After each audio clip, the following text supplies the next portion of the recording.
नमस्कार, मैं निधि मिश्रा और आप देख रहे हैं 4 PM। जैसा कि आप सभी जान रहे हैं और देख भी रहे हैं कि उत्तर प्रदेश की राजधानी लखनऊ में लुलु मॉल का उद्घाटन किया और किसी और ने नहीं बल्कि मुख्यमंत्री योगी आदित्यनाथ ने किया। लगातार जब से उसका उद्घाटन हुआ है, शुरुआत हुई है, लगातार राजनीतिक तौर पर जो है घटनाक्रम शुरू हो गया है, जहां एक और नमाज, हनुमान चालीसा, सुंदरकांड, तमाम तरीके की तस्वीरें सुनने को आ रही हैं।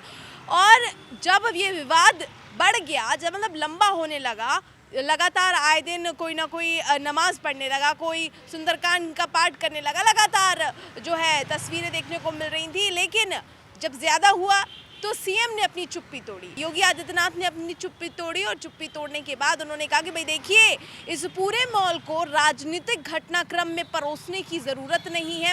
राजनीतिक तौर पर कोई भी ऐसी चीज़ ना करें जो हिंसात्मक हो और इस पर सख्त एक्शन लिए जाएं, ये दिशा निर्देश दिए थे। लेकिन क्योंकि जहाँ पर धर्म की बात आ जाती है, आस्था की बात आ जाती है, लगातार लंबे समय से हम देख रहे हैं कि ये विवाद किस तरह से तूल पकड़ता है। और अब दिशा निर्देश देने के बाद भी, बल्कि किसी और का नहीं बल्कि मुख्यमंत्री योगी आदित्यनाथ का दिशा निर्देश कि किसी भी तरह का कोई भी राजनीतिक घटनाक्रम इसमें नहीं होना चाहिए। लेकिन अयोध्या की नगरी से जगत गुरु परमहंस पहुंच गए हैं और क्या करने पहुंचे ये भी हम आपको बता देंगे। लुलु मॉल को पवित्र करने, शुद्धिकरण करने पहुंच गए हैं। बाकायदा अपने शब्दों में, अपने बातों में बता रहे हैं कि भाई मैं आया हूँ, यहाँ पर नमाज पढ़ी गई है इसलिए मॉल अशुद्ध हो गया है, इसको शुद्ध करने आया हूँ। पत्रकारों ने जब सवाल किया भैया कैसे शुद्ध करेंगे, तो उन्होंने बोला मंत्रों का जाप करूंगा तो लुलु मॉल शुद्ध हो जाएगा। और अशुद्ध क्यों मानते हैं उसे, वो इसलिए मानते हैं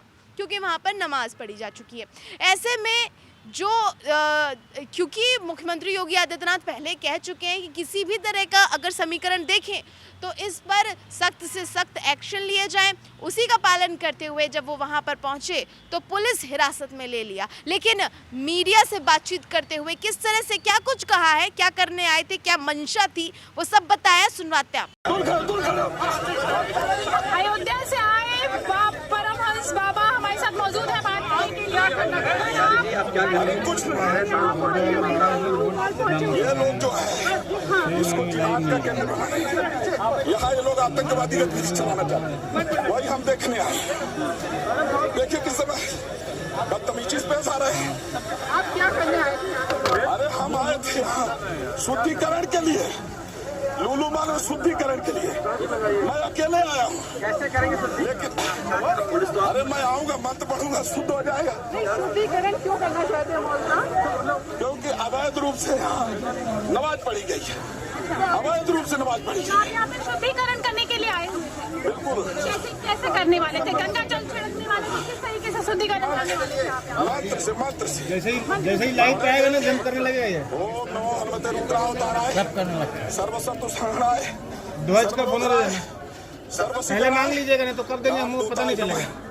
अभी दे दूंगा, शुद्धिकरण हो जाएगा। सर, मुख्यमंत्री योगी आदित्यनाथ ने कहा है कि ये व्यवसाय का है, इसको मॉल ही रहने दे, इसको राजनीतिक अड्डा ना बनाया जाए। भाई हम लोग सामान खरीदने जा सकते हैं कि नहीं जा सकते? सामान खरीदने हम भी जा सकते हैं, हमको क्यों रोका गया?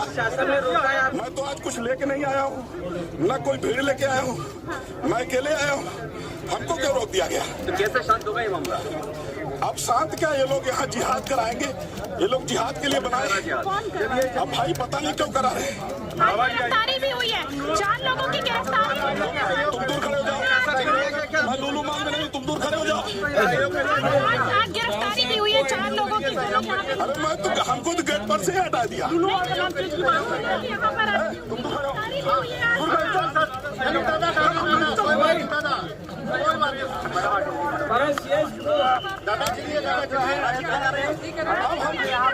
भाई अगर केवल जिहादियों के लिए है हम चले जा रहे हैं, अगर केवल जिहादियों के लिए है तो मैं चले जा रहा हूँ। तो ये तो हो गई विवादित मॉल, लुलु मॉल की बात। लगातार हर व्यक्ति अपनी अपनी इच्छा, अपनी अपनी मंशा से मॉल पर आ रहा है। कोई नमाज पढ़ने आ रहा है, कोई सुंदरकांड करने आ रहा है, कोई शुद्ध करने आ रहा है, कोई मंत्रों का जाप करने आ रहा है, लेकिन कोई भी बाजार करने नहीं आ रहा है। जिसके लिए ये मॉल खोला गया उस पर शॉपिंग करने कम लोग दिख रहे हैं, बल्कि जो विवादित लोग हैं वो ज़्यादातर दिख रहे हैं। ऐसे में सीएम योगी आदित्यनाथ किस तरह का जो है निर्णय लेंगे, क्या सख्त निर्देश दे रहे हैं, क्या कुछ एक्शन और भी लेंगे, किस तरह का समीकरण होगा, ये सब आप देखेंगे। लेकिन जहां पर एक और लुलु मॉल को लेकर तो सियासत चल ही रही है, तमाम तरीके की बातचीत चल ही रही है, उन सब के बीच हम आपको बता दें कि आपकी जो जेब है उस पर बहुत बड़ा फटका लगने वाला है, यानी कि जेब ढीली होने वाली है। बल्कि किसी और ने नहीं, बल्कि सरकार की तरफ से जीएसटी का जो रेट है वो किस तरह से बढ़ा है, और वो किसी और पे नहीं, जो हम नॉर्मल यूज़ की चीज़ें शुरू करते हैं। जैसे शुरू में आदत में दूध हो गया, लस्सी हो गया, दही हो गया, मक्खन हो गया, ये सारी तरीके की चीज़ों पर 5% जीएसटी लगा दिया गया है।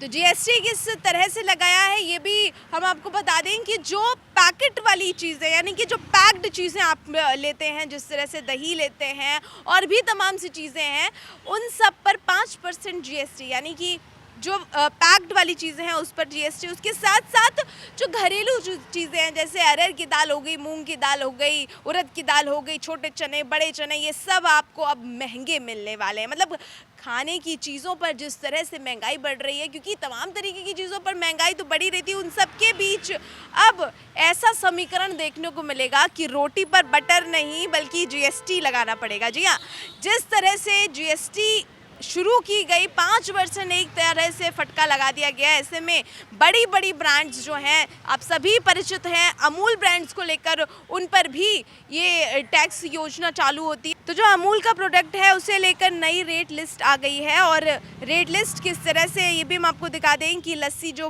पुराने रेट पर थी 10, वो अब नए रेट पर 11 पर मिलेगी। बटर मिल्क जो कि 15 पर था वो 16 पर मिलेगा। दही 30 से 32, दही 65 से 69 हो गया है। जो दही जो 20 ग्राम का था वो 20 से 21, दही 400 ग्राम का जो था वो 40 से 42 का हो गया है। तो वहीं अगर दूसरे चार्जशीट की बात करें तो अरहर की दाल, जहां पर जिस तरह से रेट लगातार बढ़ रहे हैं, उसे लेकर अरहर की दाल तमाम तरीके की जो रेट बढ़े हैं, जहां पर 100 रुपये प्रति किलो जो मिलता था वो 105 रुपये प्रति किलो मिलेगा। इस तरह से जो दाल और उनके साथ साथ जिस तरह से छोटा चने को लेकर भी बढ़ोतरी हुई है, यानी कि जो आपके घरेलू के जो चीज़ें हैं, जो आप रोज़ खाते पीते हैं, उस पर भी महंगाई की मार देखने को मिलेगी। तो ये है नया रेट चार्ट, जिसमें आप देख सकते हैं कि आपकी जो रोज़ जो दिनचर्या है उस पर इस्तेमाल करने वाली चीज़ों पर किसी और ने नहीं बल्कि सरकार ने महंगाई बढ़ाई है। अब इसे लेकर जगह जगह आप प्रदर्शन देखना तो लाजमी है, लेकिन इसे लेकर सरकार इसको पॉजिटिव लेती है, नेगेटिव लेती है, क्या इन रेटों में कोई बदलाव होगा, क्या कुछ होगा, वो सब आप देखेंगे सिर्फ और सिर्फ 4 PM पर। मैं निधि मिश्रा, नमस्कार।